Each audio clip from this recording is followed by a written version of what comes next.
Muy buenos días. Que el Señor me les bendiga. Qué bueno verles nuevamente aquí en esta mañana. Gracias al Señor que ha dispuesto nuestros corazones para escuchar el mensaje de la palabra del Señor en este día. Y hoy vamos a finalizar la serie que hemos venido desarrollando todo el mes de febrero.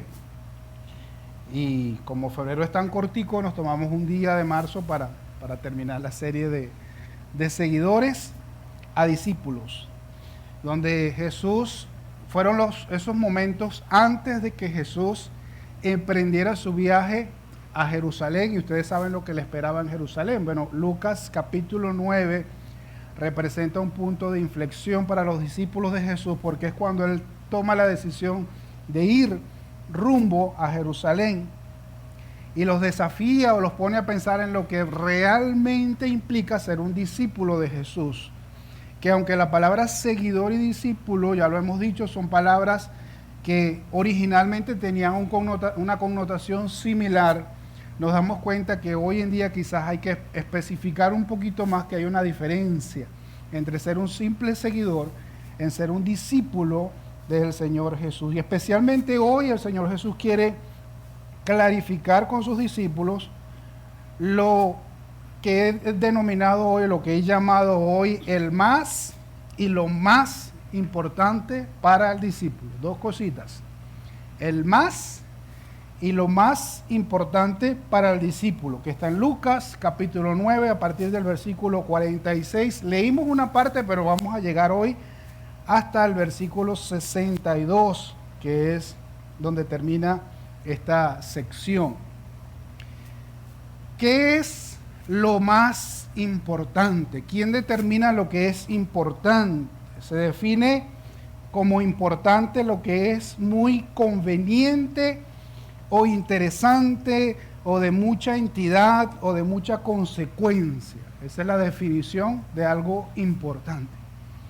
El asunto es quién determina que algo es importante, porque algo puede ser importante para mí, pero puede ser que no sea importante para ti. Para algunas personas es importante, por ejemplo, desayunar. No salen de casa sin desayunar. Para otras personas no es tan importante. Tal vez si tienen un compromiso prefieren salir y luego desayunar si les da tiempo.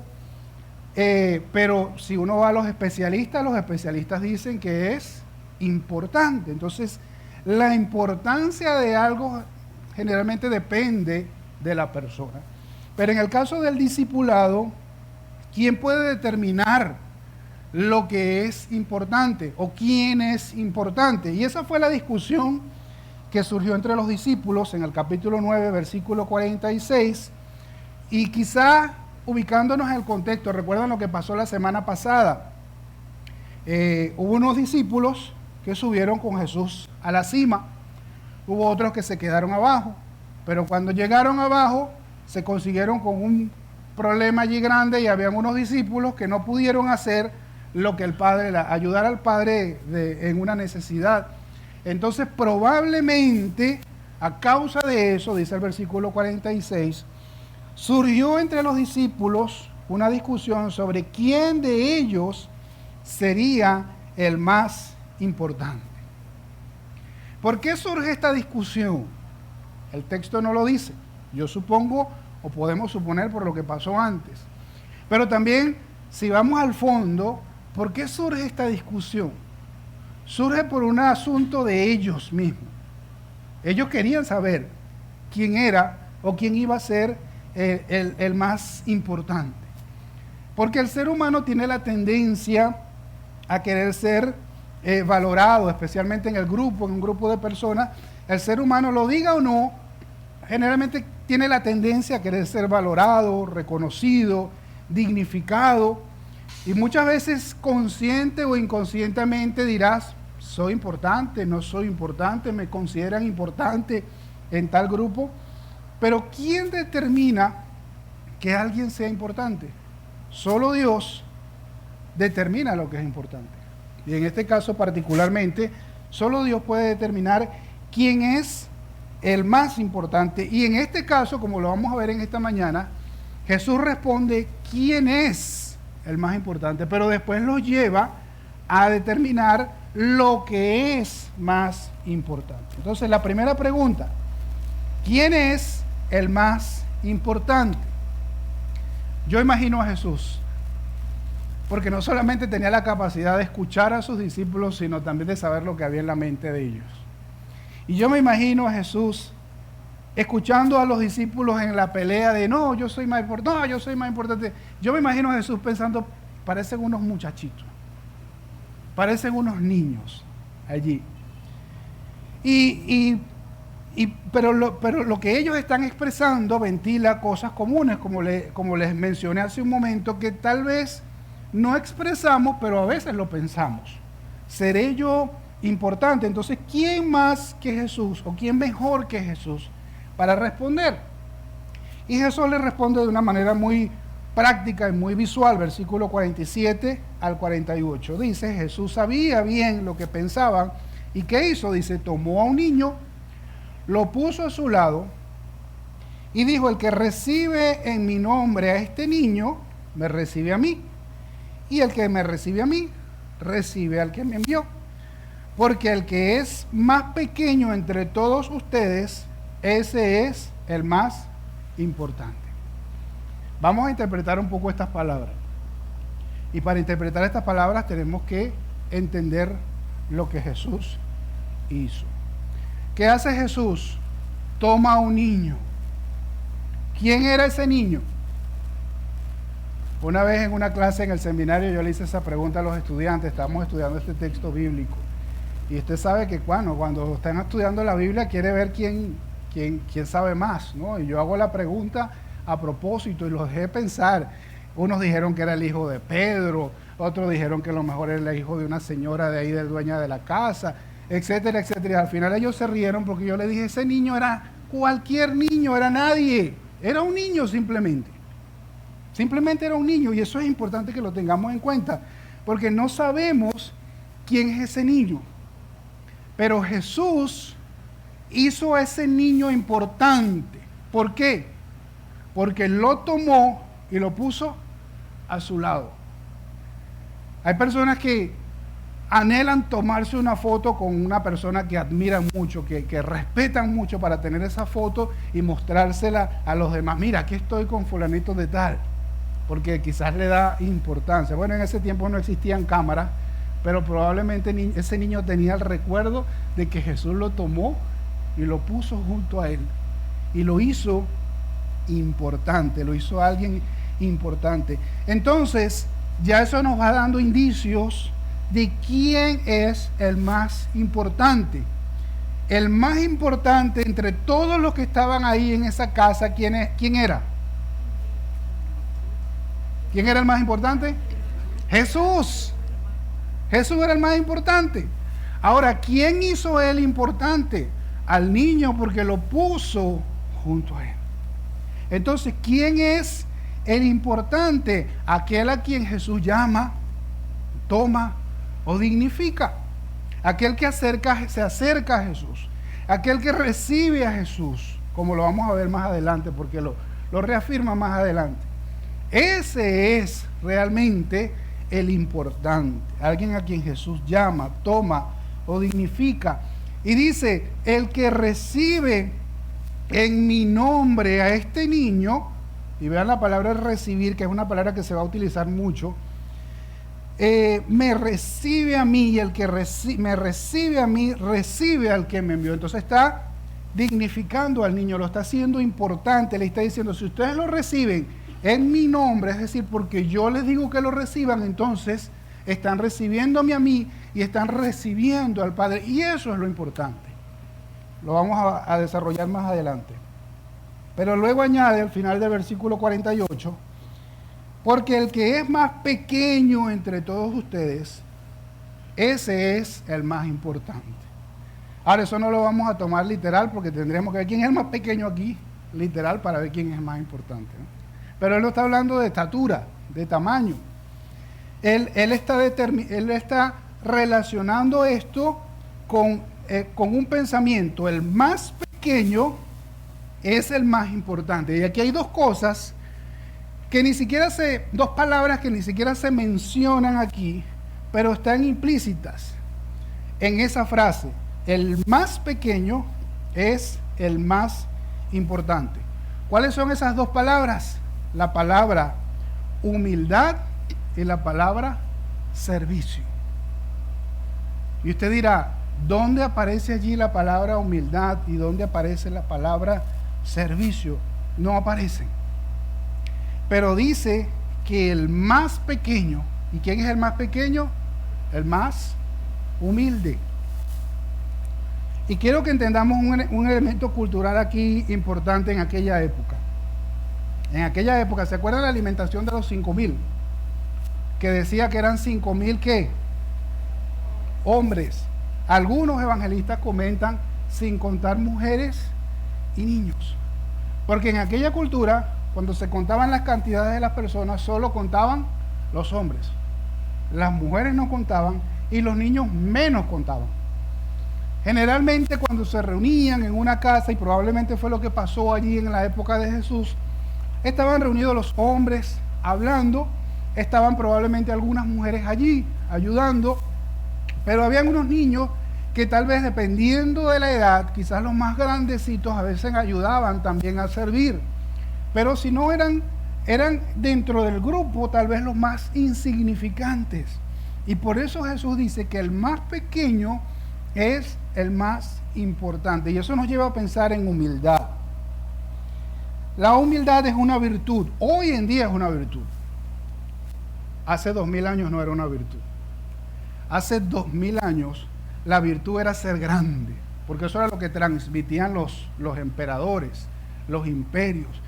Ser grandes, conquistar, alcanzar. La grandeza era una virtud en aquel momento. Hoy en día, tal vez en la práctica no, pero se entiende la humildad como una virtud que consiste en conocer sus propias limitaciones, sus propias debilidades y obrar de acuerdo a eso. Entonces es bueno aclarar que humildad no es que yo me siento peor que todos los demás, eso no es humildad. Pero humildad es estar consciente de mis limitaciones, estar consciente de mis debilidades y obrar de acuerdo a ello. Este niño Jesús lo toma como un símbolo o como un sinónimo de humildad, porque en un mundo de grandes, en un mundo de gente grande, este niño era humilde y por eso Jesús lo toma y lo exalta y dice que hay que recibir a ese niño en el nombre de él. Pero también la palabra servicio está explícita por los que les mencioné, o está implícita, perdón, por lo que les mencioné hace un momento, porque algunas veces los niños, especialmente si eran un poquito más grandes, estaban allí también sirviendo, estaban también allí ayudando en algunas cosas. Pero además de eso, en otro contexto Jesús lo dijo de una manera más clara, en Mateo capítulo 20, versículos 23 y 27, ¿se acuerdan que hubo otra discusión también entre los discípulos sobre quién era el más, el que se iba a sentar a su derecha y a su izquierda? Jesús les dice, los gobernantes dominan las naciones, tienen señorío sobre las naciones, pero entre ustedes, dice, lo estamos leyendo aquí, entre ustedes no debe ser así, al contrario, el que quiera hacerse grande entre ustedes deberá ser su servidor, y el que quiera ser el primero deberá ser esclavo de los demás. En la sociedad moderna o en la sociedad en la que vivimos hoy en día, el más grande es el que tiene más servidores. Cuando llega alguien y tiene personas que le sirvan, dice, oh, esa persona es grande, es importante. Esa es en la sociedad moderna, pero en el reino de Dios es diferente. En el reino de Dios es grande el que sirve más, el más dispuesto a servir. El discípulo verdadero no busca tener servidores. El discípulo verdadero no busca que le sirvan. El discípulo verdadero busca servir. Busca la manera de servir, porque eso tiene que estar dentro de nuestra conducta, de lo más interior como discípulos del Señor. debemos ser discípulos servidores. Entonces, en este mismo sentido, tomando en cuenta lo que es la humildad y el servicio, la lectura sigue y cuenta dos cosas más, que parece que no tienen que ver con el asunto, pero nos vamos a dar cuenta que sí. Dice versículos 49 y 50, que Juan le dice a Jesús: Maestro, vimos a un hombre que expulsaba demonios en tu nombre y se lo impedimos. ¿Por qué? ¿Qué dice ahí? Porque no es de los nuestros. Interesante, ¿verdad? Vimos un hombre que estaba sirviendo, estaba haciendo algo, pero no es de nosotros. Entonces no, se lo prohibimos. ¿Qué dice Jesús? No se lo impidan, porque el que no está contra ustedes está a favor de ustedes. Y otra vez la misma pregunta que hice un momento. ¿Quién era este hombre que se menciona aquí? No sabemos.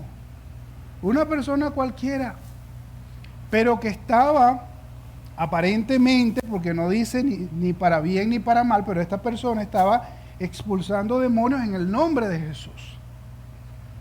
Y ellos pensaron, pero como no es de los de nosotros, no es de entre los 12, como no es de los que estamos aquí, entonces no puede hacerlo, ¿no? Sí, porque es una persona que lo está haciendo probablemente por una manera de servir, a lo mejor vio a Jesús, o a lo mejor era uno de los discípulos, uno de los seguidores de Jesús que quizás no fueron renombrados. Recuerden, por ejemplo, el endemoniado gadareno quería seguir a Jesús y él le dijo: no, vuelve a tu casa. Y estoy especulando, pero pudo haber sido cualquiera de esas personas que habían sido sanadas por Jesús o habían sido liberados por Jesús y probablemente estaban haciendo, y Jesús les dice: no se lo impidan, porque si no está en contra de ustedes, está a favor de ustedes. Pero como seres humanos tenemos la tendencia a pensar: bueno, pero tiene que ser de los nuestros, tiene que ser como nosotros. No necesariamente, porque lo importante es, en este caso, como estamos hablando, dos virtudes claves: la humildad y el servicio. Y vuelve otro acontecimiento que también parece no tener nada que ver con el asunto, pero yo no creo que en la Biblia hay casualidades, muchas de estas cosas están conectadas. Es que luego de eso, dice que Jesús se dirige a Jerusalén y pasa por Samaria. Y ustedes saben, seguramente han escuchado el problema que había entre judíos y samaritanos de muchos años atrás. Se odiaban. El encuentro de Jesús con la samaritana fue algo trascendental, fue algo de alguna manera hasta milagroso, porque no era común que eso sucediera. Entonces Jesús se dirige a Jerusalén, pasa por Samaria y dice que envió por delante mensajeros que entraron a un pueblo samaritano para prepararle alojamiento, pero allí, miren lo que dice: la gente no quiso recibirlo. Está la palabra otra vez, recibir. La gente no quiso recibirlo porque se dirigía a Jerusalén. Aquí tenemos lo contrario. Antes teníamos a un hombre que estaba haciendo cosas en el nombre de Jesús. Estaba expulsando demonios en el nombre de Jesús. Pero aquí tenemos personas que no quisieron recibir a Jesús. Y no quisieron recibir a Jesús porque eran samaritanos, porque el grupo de Jesús, la mayoría, probablemente todos eran judíos, porque no era de los de ellos y porque Jesús iba rumbo a Jerusalén. ¿Y qué provocó eso en los discípulos de Jesús, especialmente en Juan y Jacobo, que le dijeron al Señor Jesús: Señor, ¿quieres que oremos para que caiga fuego del cielo y consuma a estos impíos inmundos? ¿Y qué dijo Jesús? Los reprendió. En otras versiones, en otros evangelios dice que se los regañó, les llamó la atención, les dice: ustedes no saben lo que están diciendo. Ustedes no saben lo que están hablando. Porque una virtud o una característica de un discípulo de Jesús es que es humilde. Y Jesús les explica a sus discípulos: yo no vine a destruir, yo no vine a condenar, yo no vine a pedir que cayera fuego del cielo para dañar a aquellas personas que están en mi contra, no. Y ustedes tampoco deberían hacerlo. Estoy parafraseando, estoy de una manera explicando lo que Jesús quiso transmitirle a sus discípulos. Nosotros no estamos para condenar y cuestionar y pedir castigo para aquel que no recibe a Jesús. o que vive una vida alejada de Jesús. No, nosotros estamos para servir y para ser humildes, según lo que nos enseña la palabra de Dios. ¿Por qué? Porque para poder ser importante a los ojos de Jesús, tenemos que hacer lo más importante según este pasaje. ¿Y qué es lo más importante? Es la segunda pregunta que vamos a responder en esta mañana. Son las últimas palabras de este capítulo, del capítulo 9 de Lucas. Y es la declaración final sobre lo que significa seguir a Jesús. Ya quizás debe estar claro, si usted ha venido a toda esta serie o ha escuchado todos estos mensajes, ya debería tener claro que no es lo mismo seguir a Jesús por seguirle que ser un discípulo de Él. Pero aquí Jesús va a utilizar el término seguir como lo que debería significar seguir. Seguir a Jesús. Y hay tres acontecimientos, tres eventos seguidos que demuestran o nos enseñan implicaciones muy claras de lo que significa seguir a Jesús. Primer encuentro, versículos 57 y 58. Iban por el camino cuando alguien le dijo a Jesús: te seguiré a donde quiera que vayas. ¿Qué les parece? Excelente. Señor, te seguiré a donde quiera que vaya. ¿Qué le responde Jesús? Las zorras tienen madriguera y las aves tienen nidos, pero el Hijo del Hombre no tiene dónde recostar la cabeza. Si yo hubiese sido un discípulo de Jesús, ahí yo me estuviera más bien rascando la cabeza. ¿Por qué Jesús le dice a este hombre que está dispuesto a seguirle? Y le dice: Señor, yo te voy a seguir a donde quiera que vaya. Tomó la iniciativa. Y ahí nos damos cuenta que seguir a Jesús no es solo palabras. Hay gente que dice: oh, yo ahora sí voy a seguir a Jesús. Oh, voy a empezar a venir a la iglesia. Ay, yo voy a unirme a esto. Ay, yo voy a apoyar esto otro. Pero ¿por qué está diciendo esas palabras? Bueno, tendríamos que entender lo único que justifica la respuesta de Jesús. Lo único que justifica la respuesta de Jesús es que Jesús sabía que esta persona venía a Él porque tenía otras intenciones. Porque no hay otra explicación. No hay otra explicación. ¿Por qué si una persona dice que está dispuesto a seguirla, Jesús le dice: yo no tengo ni dónde recostar la cabeza? Probablemente esta persona venía a Jesús pensando en un interés, en ganar algo, en obtener algo. Por eso le dice: las zorras tienen madriguera y las aves tienen nidos, tienen un lugar donde llegar, donde establecerse. Entonces a lo mejor esta persona quería estar simplemente con el grupo y disfrutar, entre comillas, de los beneficios de estar con Jesús. Ahí va a tener comida, ahí va a tener alojamiento por un buen tiempo. Pero Jesús le dice: el Hijo del Hombre no tiene dónde recostar su cabeza. Entonces, ¿qué significa esto? Si alguien quiere seguir a Jesús, tiene que examinar sus intenciones.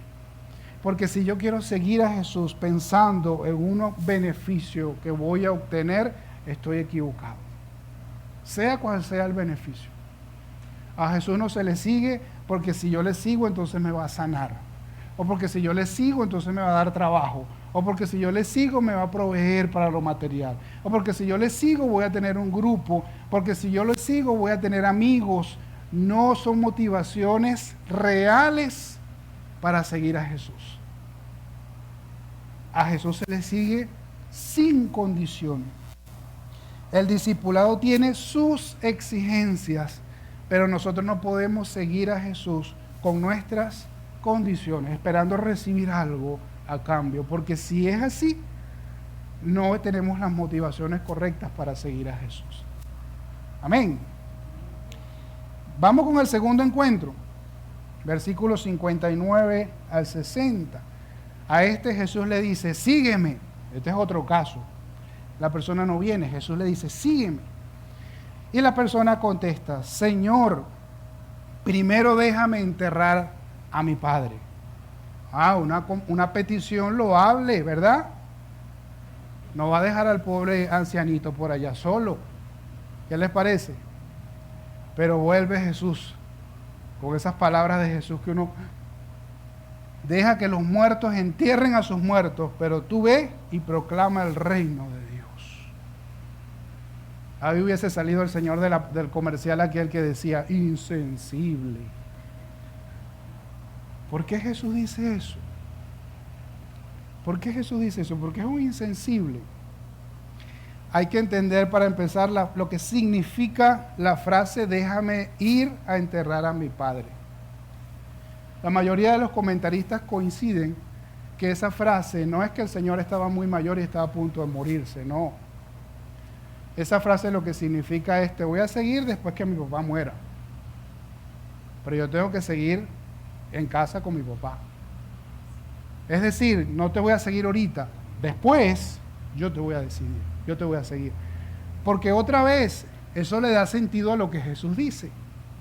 Jesús le dice, deja que los muertos entierren a sus muertos. Es decir, deja que cada quien resuelva, pero tú sígueme. Es la invitación que Jesús le hace a esa persona. Entonces, esta persona no se está negando, solo le está diciendo, déjame primero. Entonces, ¿qué es lo que está haciendo? Posponiendo su decisión, dejándolo para segundo plano. Es como decirle al Señor, Señor, no puedo porque tengo a mi papá, entonces tengo que esperar. Además, si mi papá muere y yo estoy viajando, a lo mejor no me da la herencia que me toca. Entonces, por eso Jesús le dice, deja atrás eso. Y uno dirá, bueno, pero es su papá. Pero si es su papá, si hay que decidir entre nuestros padres y Jesús, ¿a quién tenemos que seguir?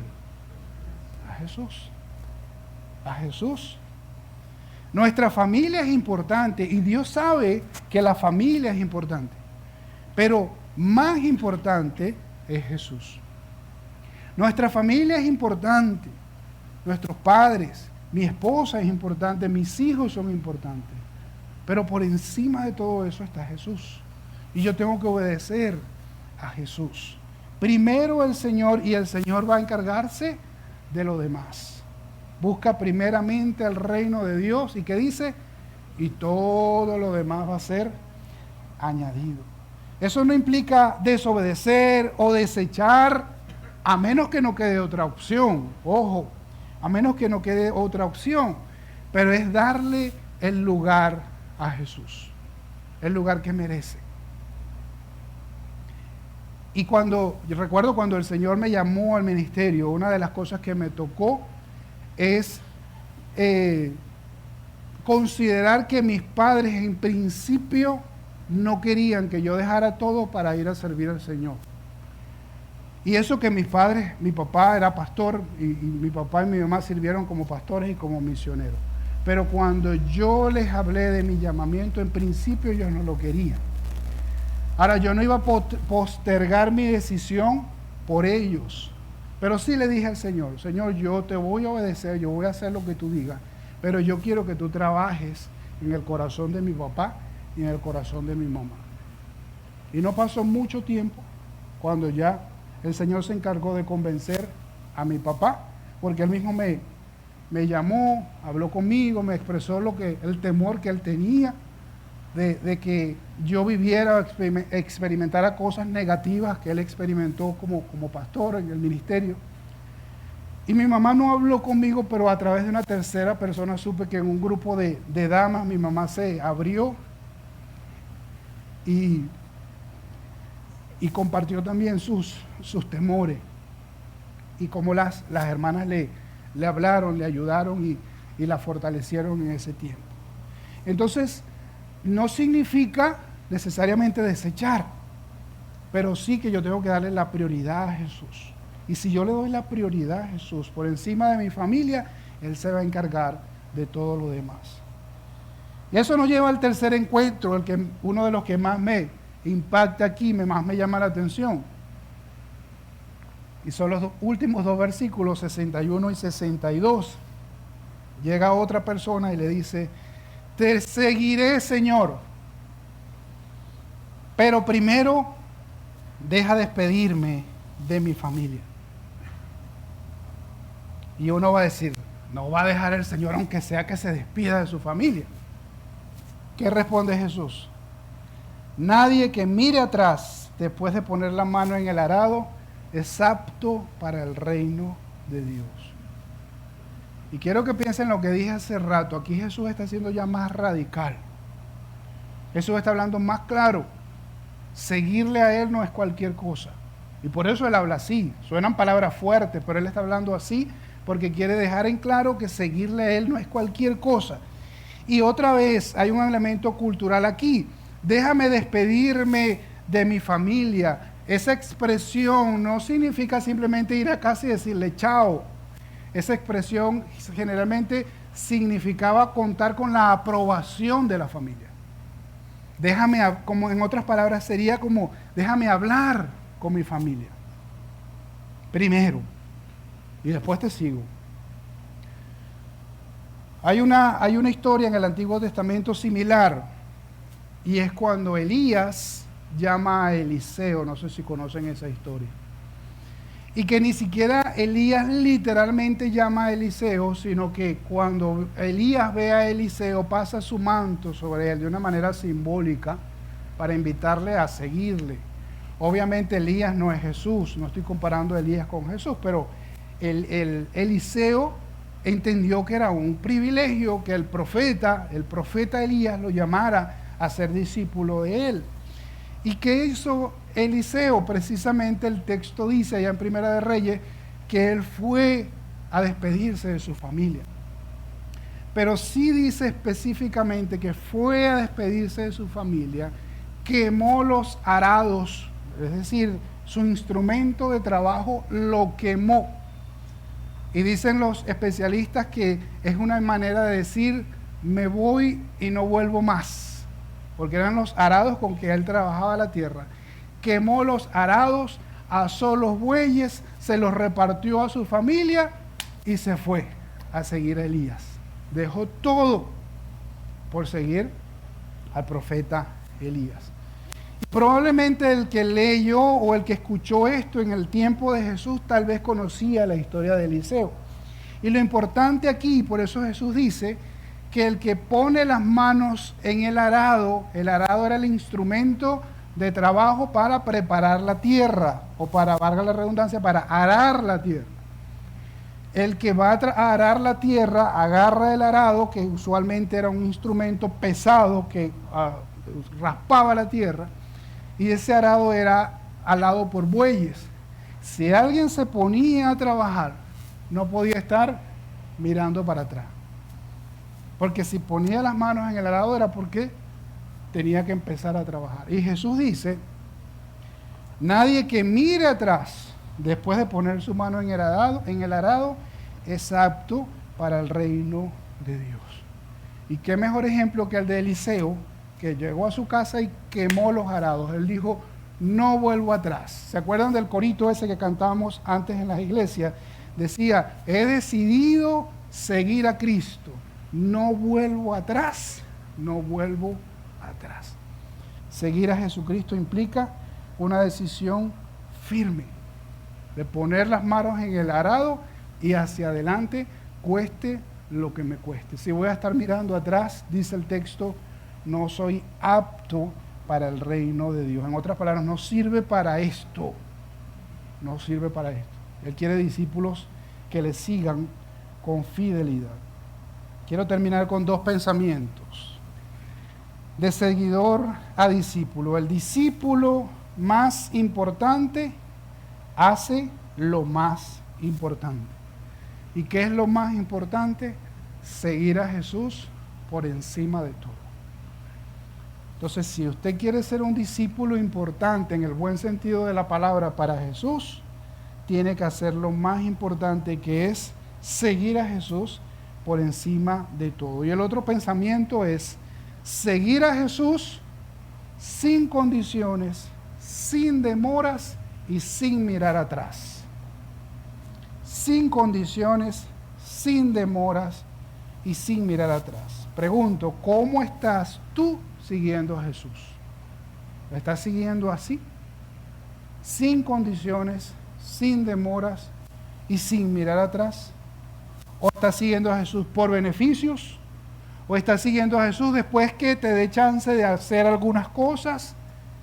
¿O tomaste una decisión firme de seguir a Jesús? Y por eso nuestra oración debería ser: Señor, quiero seguirte sin condiciones, sin demoras y sin mirar atrás.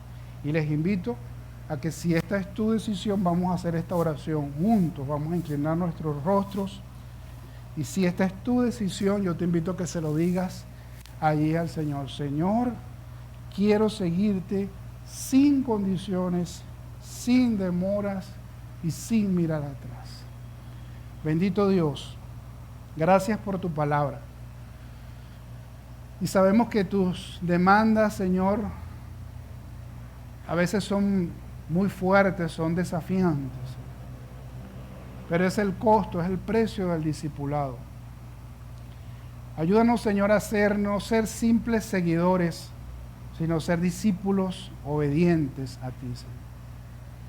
Ayúdanos a tomar la decisión, Señor, de seguirte, sin importar lo que pase, Señor. Sin condiciones, sin pedirte nada. Porque tú nos has dado lo más importante, que es la salvación, la vida eterna, Señor.